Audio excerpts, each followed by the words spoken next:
નમસ્કાર દર્શક મિત્રો, હું છું રૂપલ વણિચિયા. સંપૂર્ણ ન્યૂઝમાં આપનું સ્વાગત છે.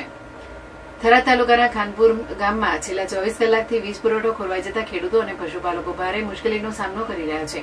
વીજળી ન મળવાને કારણે પશુઓ માટે પાણીની સમસ્યા સર્જાતા રોષે ભરાયેલા ખેડૂતો મોટી સંખ્યામાં કચેરી પહોંચીને રજૂઆત કરી હતી. મળતી માહિતી મુજબ પવન અને વરસાદ બાદ ખાનપુર ફીડર હેઠળના વિસ્તારોમાં વીજ પુરવઠો બંધ થઈ ગયો હતો. ખેડૂતોના જણાવ્યા અનુસાર 24 કલાકથી વધુ સમયથી વીજળી ગુલ હોવાથી પશુઓને પીવાનું પાણી પહોંચાડવામાં ભારે મુશ્કેલી પડી હતી. સાથે જ ગરમી અને બફારાભર્યા વાતાવરણમાં ગ્રામજનો પણ પરેશાન થઈ રહ્યા છે. ખેડૂતોએ આક્ષેપ કર્યો છે કે વીજ કંપનીના અધિકારીઓ અનેક વખત રજૂઆત અને ફોન કરવા છતાં યોગ્ય પ્રતિસાદ મળતો નથી. વીજ પુરવઠો ક્યારે પુનઃસ્થાપિત થશે તે અંગે પણ સ્પષ્ટ માહિતી આપવામાં આવતી નથી.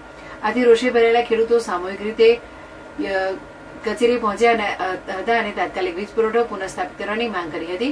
ખાનપુરના ખેડૂત રમેશભાઈ પટેલે જણાવ્યું હતું કે ગામમાં પશુપાલન મુખ્ય વ્યવસાય હોવાથી વીજળી વિના પાણીની ગંભીર સમસ્યા ઉભી થઈ છે. ખેડૂતોએ ચેતવણી આપી છે કે જો વહેલી તકે વીજ પુરવઠો શરૂ કરવામાં નહીં આવે તો તેમની મુશ્કેલીઓમાં વધુ વધારો થશે.